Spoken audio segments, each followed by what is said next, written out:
Boa tarde, pessoal. Bem-vindo à aula 6.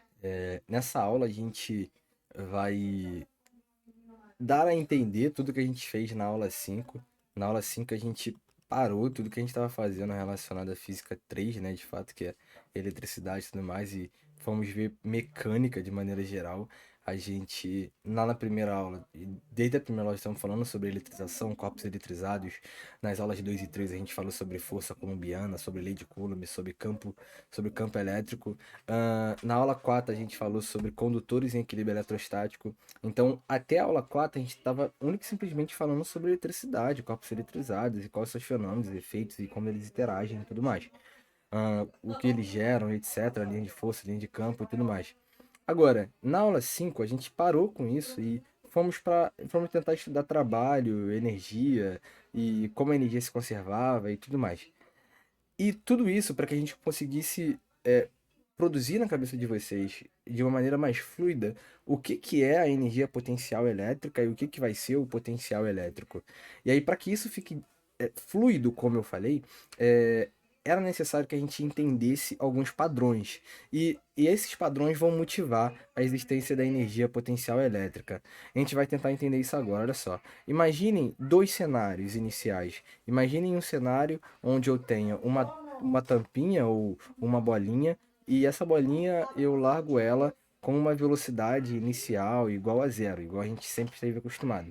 Bom, nessa bolinha ou nessa tampinha, igual aquela que eu segurei, eu fiz uma pergunta para vocês muito interessante. Olha, pessoal, essa tampinha, esse corpo não está se movendo. Mas se eu largar, ele vai se mover? E a resposta é sim. Se eu largar essa tampa, ela vai se mover.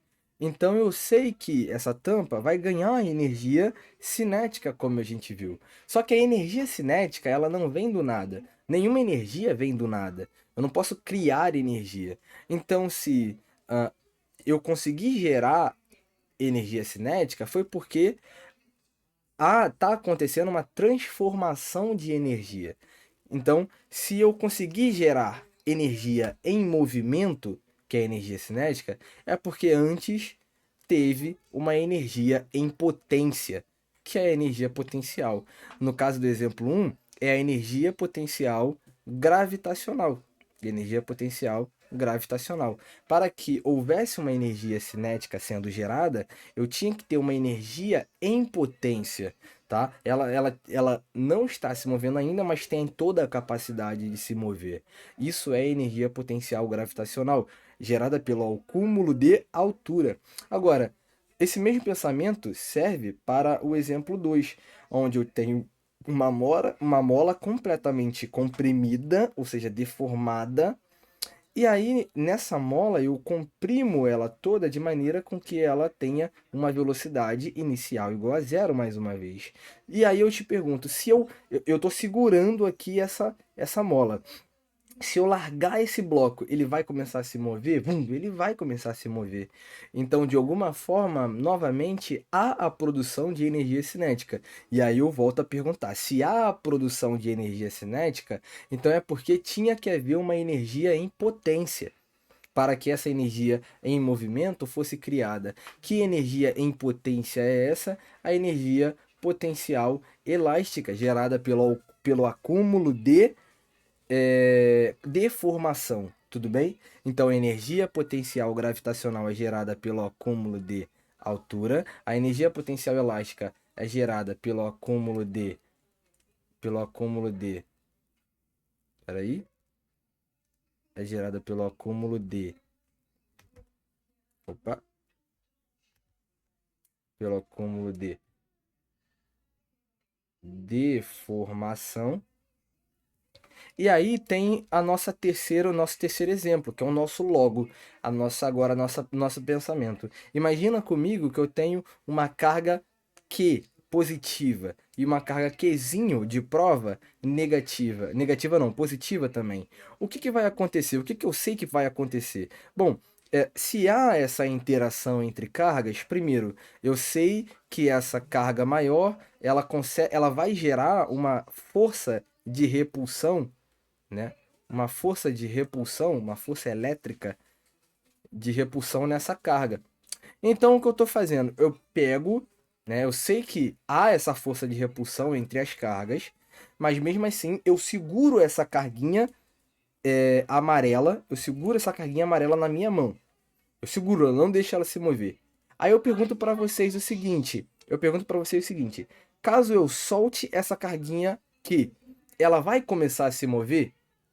A resposta é sim, porque também, igual nos outros cenários, há força sendo aplicada. Aqui a força peso, aqui a força elástica e aqui tem a força elétrica sendo aplicada sobre essa carga. Então, se tem força elétrica aqui, a partir do momento que eu soltar essa carguinha, ela vai começar a se mover. Então, mais uma vez, eu sei que essa carguinha vai ganhar velocidade. Se ela vai ganhar velocidade, ela está ganhando energia cinética. Aí vem aquele pensamento: se há a produção de energia em movimento, é porque antes, nesse cara, havia acumulado nele energia em potência. E essa energia em potência é a energia que eu vou chamar de energia potencial elétrica, eletrostática. Tudo bem? Essa é a nossa energia potencial. Aí vocês podem me perguntar: tudo bem, mas eu sei que a energia potencial gravitacional se dá pelo acúmulo de altura. Eu sei que a energia potencial elástica se dá pelo acúmulo de deformação. Eu sei que a energia potencial, e agora a energia potencial elétrica vai se dar pelo acúmulo de quê? E aí a gente vem para uma reflexão. Olha só, imaginem o seguinte: eu vou tentar agora analisar essa dinâmica de carga Qzona positiva com carga menor positiva também, Qzinho, exatamente o cenário que eu tenho aqui em cima. Eu vou tentar analisar agora esse cara no primeiro momento, relacionado a campo e força. E vamos ver, olha só a reflexão que a gente vai ter. Essa carga maior positiva é a nossa carga geradora. Ela gera um campo elétrico. Então, exatamente nesse ponto P aqui, onde a carga está posicionada, essa carga gerou um campo elétrico.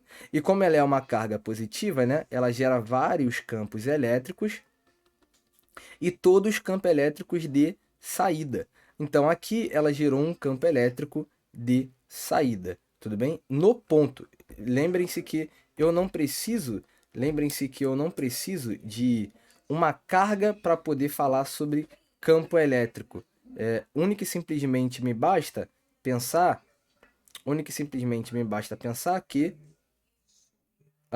a carga Qzona que gera o campo elétrico. Agora, olha só, presta muita atenção nesse raciocínio.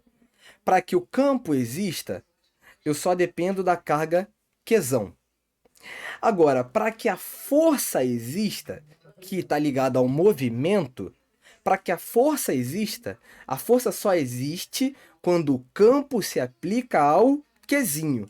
Então, quando o campo se aplica ao Qzinho, há a produção de força elétrica. Então, o que é a força elétrica? A força elétrica é a aplicação do campo na carga Q. Lembre-se, o campo depende só da carga geradora. A força depende da interação. E a força é o que tem a ver com o movimento. Então, olha só, a força é o que gera o movimento. É a partir da força que eu tenho, que eu crio, que eu consigo relacionar aquela ideia de energia potencial elétrica. Então, olha esse segundo pensamento. Eu sei que, de alguma maneira, essa minha carga Qzinho, ela vai conseguir se movimentar caso eu a solte. Tudo bem? Então, o que vai acontecer, pessoal? O que eu posso refletir? O seguinte, olha só, se ela vai se movimentar assim que eu soltá-la, então nesse ponto aqui, ela tem que ter uma energia potencial elétrica. Só que essa energia potencial elétrica, ela é uma propriedade da interação entre essas duas cargas. Por quê? Porque essa energia potencial elétrica, ela só surge no momento que essa carga sofre uma força.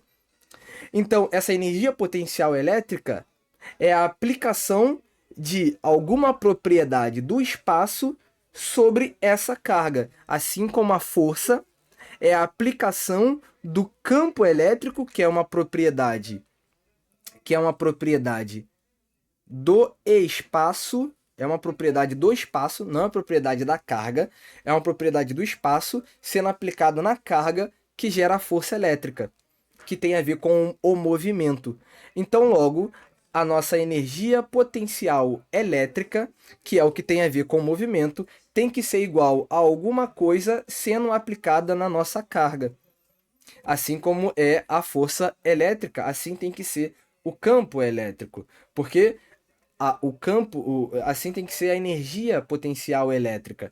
Porque a energia potencial elétrica tem a ver com a interação entre essas duas cargas e tem a ver com o movimento que ela vai gerar. Então, olha só, exatamente o que representa a força para a gente.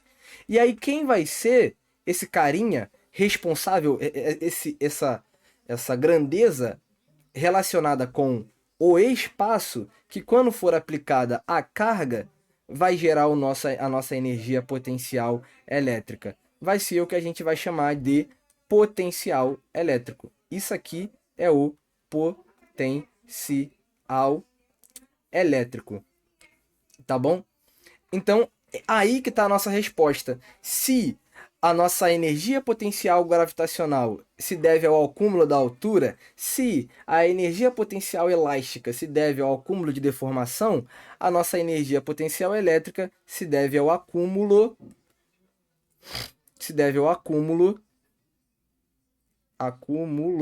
de potencial elétrico. Tudo bem? Se deve ao acúmulo de potencial elétrico, que é exatamente essa grandeza associada ao espaço que vai ser aplicada na carga, e quando essa grandeza for aplicada na carga, eu gero a minha energia potencial elétrica. Tudo bem, pessoal? Então essa é a fórmula mais importante do dia até aqui, tá? Ela é a fórmula que introduz tudo que a gente vai ver nos próximos 3 vídeos. E aí, para que a gente finalize, eu consigo fazer aqui uma dinâmica, já sabendo o que significa, então, energia potencial elétrica, com o nosso teorema trabalho-energia potencial. Porque eu sei que o teorema trabalho-energia potencial é trabalho igual a menos a energia potencial, ou seja, trabalho é igual a menos energia potencial elétrica final menos energia potencial elétrica inicial, já que variação é isso, né? Só que eu posso mudar esse cara, né? Eu posso jogar o menos para cá para dentro, aqui vai ficar negativo e ali vai ficar positivo. Então, trabalho é igual a energia potencial elétrica inicial menos energia potencial elétrica final. Sabendo disso e sabendo que energia potencial elétrica é igual a carga vezes o potencial, então, eu posso dizer que o nosso trabalho é igual a carga vezes potencial inicial menos carga vezes potencial final. Logo, nosso trabalho ele pode ser descrito como carga menos potencial inicial menos potencial final. Ou, em algumas literatura, potencial em A menos potencial em B, onde o A é o começo, o B é o final. Então, esse é o nosso trabalho também no sentido eletrostático. Aí agora a pergunta que vocês podem se fazer é o seguinte: tudo bem, Jonathan, mas quem é esse tal potencial?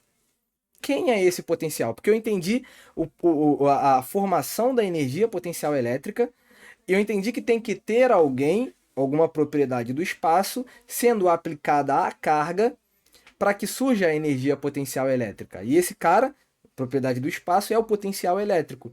Tá, mas de fato, quem é ele? Como ele se liga com aquelas nossas grandezas que a gente já conhece de força e campo elétrico? Bom, isso a gente vai ver exatamente no próximo vídeo e eu encontro você lá.